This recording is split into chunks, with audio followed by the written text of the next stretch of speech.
aparência aí da nossa língua pode indicar muitas informações da nossa saúde.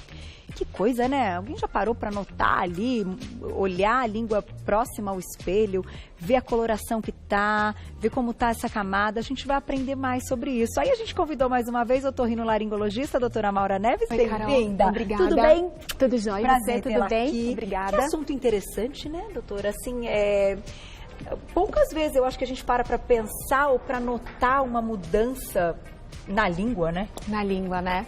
Na verdade, muitos pacientes algumas vezes vão nos procurar dizendo que apareceram algumas bolinhas na língua. Notam quando sentem, né? Exatamente. Algo diferente na boca. Então, não é tão infrequente a gente receber os pacientes com algumas dúvidas sobre a língua. Mas a gente tem muito que falar, né? Sobre as coisas que a língua, as alterações que a língua pode mostrar, porque elas podem remeter a algumas doenças, algumas faltas de vitamina, algumas outras alterações são hereditárias. Então as pessoas às vezes ficam um pouco assustadas com algumas coisas que elas descobrem eventualmente. Então, quem olhar a língua no espelho hoje, por favor, não fique assustado. Não fique assustado, tem que conversar com o médico, mas algumas coisas são importantes pra gente saber. Isso, exatamente. Vamos começar com a primeira e daqui a pouquinho você mostra aí, você trouxe uma maquete, né? Bela língua. Uma língua aqui, para quem quiser ver, né? Olha essa só nossa que legal. Língua. E né? pra gente conseguir até entender o porquê ela consegue demonstrar tanta coisa. Isso, na verdade ele é um órgão, assim, até para começar a explicar um pouco mais, ela é um órgão muscular, né? Ela tem vários músculos que são intrincados por dentro e ela tem uma função muscular que ela é única da língua. Então ela consegue rolar, ela enrola, ela dobra. Então a gente não tem nenhum outro músculo no nosso corpo que consiga fazer essa função. Olha que e é um músculo extremamente forte. Né? Então ela empurra muito forte, ela consegue empurrar dentes à noite. Então, tudo isso que a gente tem, a língua é muito forte. E a função dela, ajudar a mastigação, então rolar o alimento de um lado para o outro, ela tem a função articulatória, que a gente usa para falar corretamente. Sim. Tá? E uma função principal, o sabor. Uma parte do sabor é dada na língua, né? O amargo. Sabores. São 3 sabores principais. 4 sabores principais. Então, olha, aqui na maquete, aqui no fundo a gente tem o amargo, tá? O doce na ponta, ácido e salgado aqui nas laterais. Ah, é que o quinto, agora eu me lembrei, é que o glutamato monossódico foi criado e ele dá um quinto sabor, por isso que ele não faz bem, né? Pelo que dizem os médicos, não é legal, que o nosso corpo não reconhece, mas ele dá um sabor ultra quando você coloca um glutamato monossódico, porque ele ativa um sabor extra que nós não temos. São sensações diferentes. Exatamente. Então, me lembrei, então é o quinto sabor. Vamos começar então? Claro, vamos lá. Mandem perguntas, olha só que interessante. Primeiro na tela. Ardência e calor. Tá. Então, ardência e calor é uma alteração que nós temos que a gente chama de glossodínia. Glosso é língua, né? E dínia vai mais para a dor, como algia, né?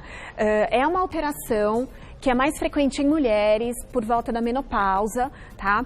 E cursa com língua ardendo ou doendo. Então, tem pacientes que falam sensações térmicas, mais para ardência. Ah, minha língua pica, minha língua dói, alguma coisa assim. Está muito relacionado a alterações hormonais, tá? Estresse, alterações psicológicas, como ansiedade, depressão, né? E quando a gente olha a língua, nesse caso, a gente colocou ela vermelha para ilustrar que ela está ardendo. Mas quando nós examinamos e o paciente olha, a língua está de coloração normal. Ah, pode ser que ela não mude. Ela não muda de cor. E isso é uma sensação. São sensações que vêm por variação hormonal, é uma mediação nervosa alterada. Então, a pessoa que pode ser mediada também pelo nosso sistema de emoções. Por isso que é muito relacionado também a alterações emocionais. Uma outra causa frequente é déficit de vitamina.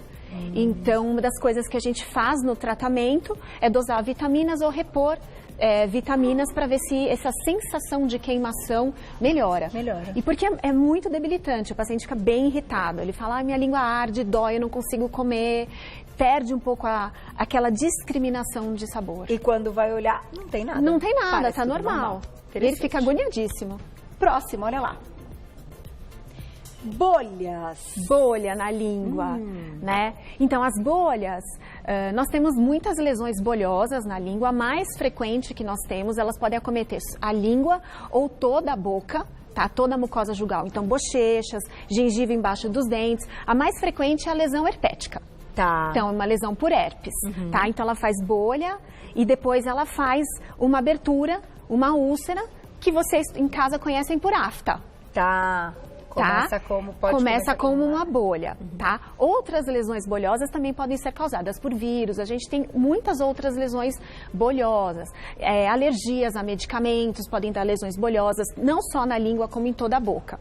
Então, isso tem que ser avaliado. Estomatite. As estomatites das crianças muitas vezes começam com bolhas e depois fazem pequenas aftas, né? Então, esses quadros virais de estomatite muitas vezes são lesões bolhosas inicialmente. Então, nesse início, quando a gente percebe uma bolha, indica que alguma virose, algum vírus... Na maioria das vezes iniciando. é viral ou alguma doença autoimune. Tá. Se for a viral, que a grande maioria dos casos, ela vai ser aquela doença autolimitada, como a estomatite nas crianças ou até os adultos, às vezes a gente tem, né? Sim. E essas estomatites virais, elas são diferentes das nossas aftas tradicionais.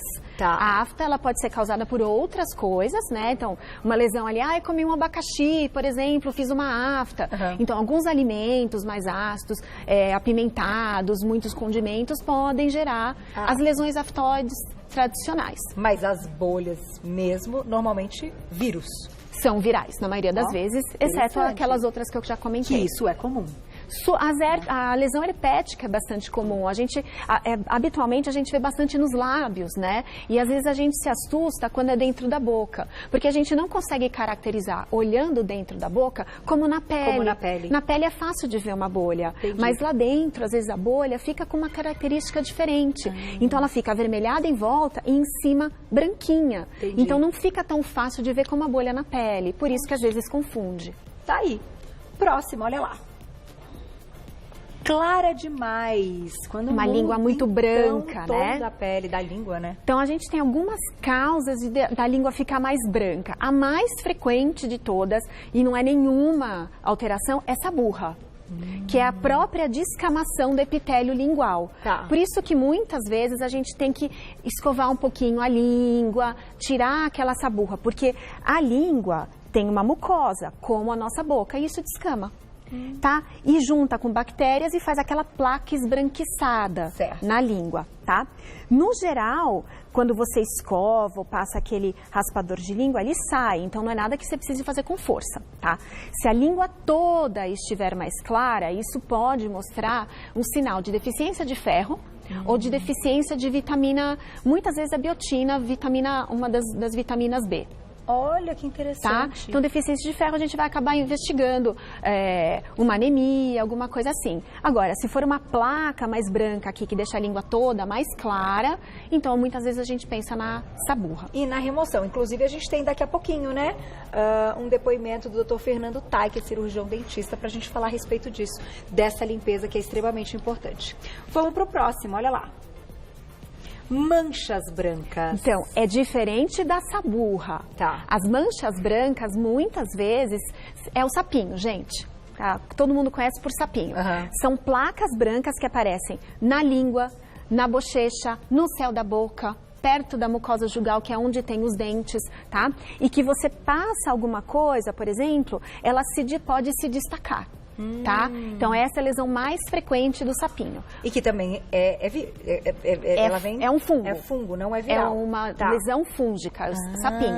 Outra manifestação é a que a gente chama de queilite angular, que aparece aqui no cantinho da boca, uma lesão mais avermelhada, ela pode ficar maior, mas aquele molhadinho como aqui se no cortado. Isso, aqui no arde, canto da boca, exatamente. Ela dói, pode incomodar, incomoda para doer. Muitas pessoas, por exemplo, que têm prótese dentária, né, que às vezes não limpa ou fica bastante tempo, pode fazer essas lesões brancas, sapinho no céu da boca. Tá. Então, e aí tem que fazer um tratamento. Não adianta você ir lá e só remover, porque a placa pode sair, mas vai aparecer outra. E aí tem que fazer um tratamento específico com medicamentos antifúngicos que removem isso. Não é nada de difícil, mas tem que tratar. Então, então não é viral. É fungo, é um fungo, é a cândida. Muitas vezes é a monilha oral, que a gente chama. Que a gente acha que é mais até recorrente em outras áreas. Em outras áreas, corpo, exatamente. Mais na boca. Mas essas outras áreas que muitas vezes aparecem também são áreas de mucosa. Entendi. Então, é que a gente, às vezes, não tem a proximidade de conseguir avaliar, assim, olhar no espelho. Perfeito. Né? Então, mas são essas manchas. Os fungos ficam nessas mucosas. E as crianças também podem ter, adultos, qualquer pessoa pode ter, né? É o sapinho. Esse é o que todo mundo conhece. Bolinhas branquinhas. Bolinhas branquinhas. Vamos lá, tem mais. Uma aula, hein, gente? Língua geográfica. A língua geográfica, ela é bem interessante. Então, algumas pessoas chegam no consultório e foram percebendo que a língua geográfica ela é muito próxima de uma outra língua, que é a língua fissurada. Tá? Essa não é nada de problemático, isso não é doença, tá? Então, a língua geográfica são pequenas alterações que vão mudando de lugar na língua. Ora está na lateral, ora está na ponta, ora vai para trás e ficam parecendo desenhando um mapa. E por isso que veio o nome da língua geográfica. Tipo, umas ondulações, alguma coisa que é diferente de outras áreas mais lisas. Isso, exatamente. Então você tem uma área lisa e uma área que fica com uma borda mais avermelhada e um centro mais esbranquiçado. Então ela vai desenhando essas geografias na língua. Então some de um lado, aparece do outro, vai sumindo, aparecendo, tá? Então isso não tem nada de alterado. Pode, eventualmente, começar a surgir com alimentos mais quentes e dar uma sensibilidade com alimentos mais quentes, mas normalmente não tem nenhuma repercussão orgânica. Tem uma outra língua que algumas pessoas têm, que às vezes elas mostram assim, a sua língua é lisinha, a minha língua é toda rachadinha. Essa é a língua fissurada, que ela é toda rachadinha. Também não é nenhum problema, tá? Tem uma origem também hereditária. O único problema da língua fissurada, gente, é assim, se entrar algum resto alimentar pequenininho ali entre as fissuras, pode ser um fator de dar halitose, mau hálito. E pode, bactéria? Exatamente. E aí o que a gente sugere não é a pessoa ficar raspando muito a língua, porque pode machucar. É fazer uns gargarejos, bochechos, sempre para poder manter aquilo mais limpo. Então é um perfil, uma característica hereditário, mesmo. Exatamente. Especialmente com pessoas que têm mais alergia. Mas não é uma língua mais sensível? Não. É uma língua diferente. Tá aí. Tem mais um. Olha lá. Rosada e lisa. Então, a rosada e lisa, quando ela é muito lisa, ela pode ter alguma atrofia por algum déficit também de vitamina. Mas quando ela tá cor-de-rosa e relativamente lisa, ela tá normal. Tá? É a língua normal. Essa é a característica normal. Isso, normal. Agora, tem umas línguas que ficam totalmente carecas. Você olha assim, ela tá lisa, parece um pneu careca mesmo. Então, aí tem que ver o que está acontecendo. São outras alterações também metabólicas, tá? Déficit de vitamina que a gente tem que investigar.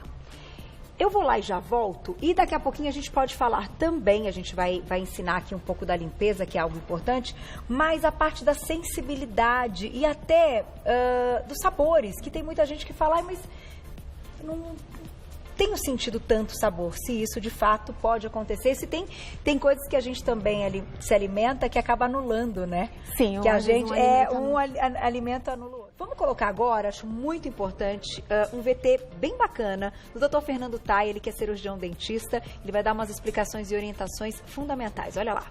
Olá pessoal, meu nome é Dr. Fernando Tai, sou cirurgião dentista aqui em São Paulo, dono da Clínica Care Center. Gostaria de compartilhar um pouquinho com vocês sobre conhecimento a respeito de limpeza de língua, tá? Mito ou verdade? É verdade, nós precisamos higienizar nossa língua por vários motivos, tá? A boca tem mais de 700 tipos de bactérias. E que se a gente olhar a superfície da sua língua, ela é toda ciliada, ou seja, ela é toda rugosa e isso ajuda para você sentir o sabor dos alimentos, tá? Então, logicamente, vai grudar a sujeira. E essa sujeira nós chamamos de saburra ou suburra, tá? E nós devemos fazer a limpeza da nossa língua, porque não adianta simplesmente escovar nossos dentes e com a língua suja sobrepor a língua ou esfregar a língua sobre os dentes. Por quê? Vai voltar toda essa sujeira de volta. Então temos que remover essa sujeira sobre a língua através de instrumentos adequados. Hoje, no mercado, nós temos algumas opções, são os raspadores de língua, que eu sou extremamente a favor. Alguns raspadores são plásticos, teriam algumas cerdas para auxiliar a sua limpeza, outros são simplesmente um arco de plástico, onde você vai raspar a língua para remover essa sujeira, essa saburra ou suburra. Existe também alguns arcos metálicos, tá? Ou raspadores metálicos, que são muito interessantes também. Porque você pode desinfetar, ferver, autoclavar, para poder depois continuar tendo uma durabilidade maior. Outra opção também, que é um mito que o pessoal às vezes coloca na internet, que eu acho que não é interessante, de colocar raspadores de língua ser substituído por colheres, tá? Usar a colher para raspar a sua língua. Não é um instrumento adequado. Pode ser feito? Tem raspadores para isso, tá? Eu sugiro que você consulte um profissional e possa estar te ajudando as crianças a qualquer outras usos que vocês tiverem. Carol, agradeço muito o convite. Um beijo para todos. Até logo. Obrigada, doutor. Um beijo para você também. Belíssimas explicações. E agora a gente vai concluir o nosso assunto com um recado importante que você quer deixar claro aqui para as pessoas não se confundirem com algumas coisas, né?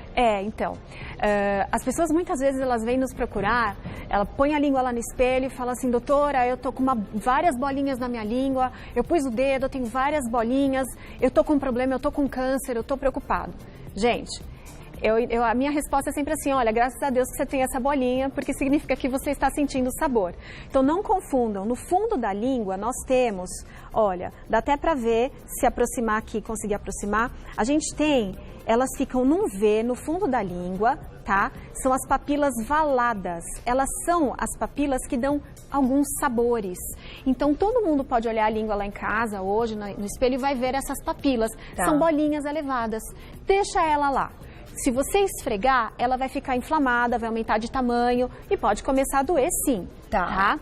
E uma outra coisa que é um recado muito importante, se você tiver com qualquer tipo de lesão na língua, na boca, que não sare em 10, 15 dias ou esteja lá há um mês, tem que procurar um médico, tá? Essas lesões, sejam elas, tem começado com uma bolha, com uma afta, a lesão ela tem que sarar. Se ela não sarou, você tem que procurar, tá? Então, são duas coisas diferentes. Uma que é totalmente normal e uma que é alterada. Agora, se você tiver dúvida, procure de qualquer maneira o médico. É melhor ele avaliar você e tirar a sua dúvida do que você ficar com uma lesão que não... que é mais grave, que você achar que não é nada. Com as crianças, a mesma recomendação, exatamente, né? A mesma coisa. Dá tempo de uma perguntinha, Gláucia? Diga-me. Olha lá, na tela. Obrigada, Emerson. A ardência da língua está ligada a problemas de refluxo ou respiratórios? Pode ter essa situação? Respiratório, muito difícil, tá? Se for a ardência clássica, como eu falei, a língua toda arde, tá? Normalmente a glossodínia não está associada ao refluxo. São aquelas alterações que eu falei. Existe muito essa confusão, né? Eu tenho refluxo, a minha língua arde. Mas aí não é só a língua. Pode ser uma ardência, se você tem um refluxo tão grande, você vai ter uma ardência na boca toda por um momento curto. Essa ardência que a gente comentou é uma ardência contínua. A pessoa fala assim, minha língua arde o tempo todo. Isso compromete até a minha sensação de sabor e compromete a qualidade de vida. É uma coisa diferente. Tá bom? Aí.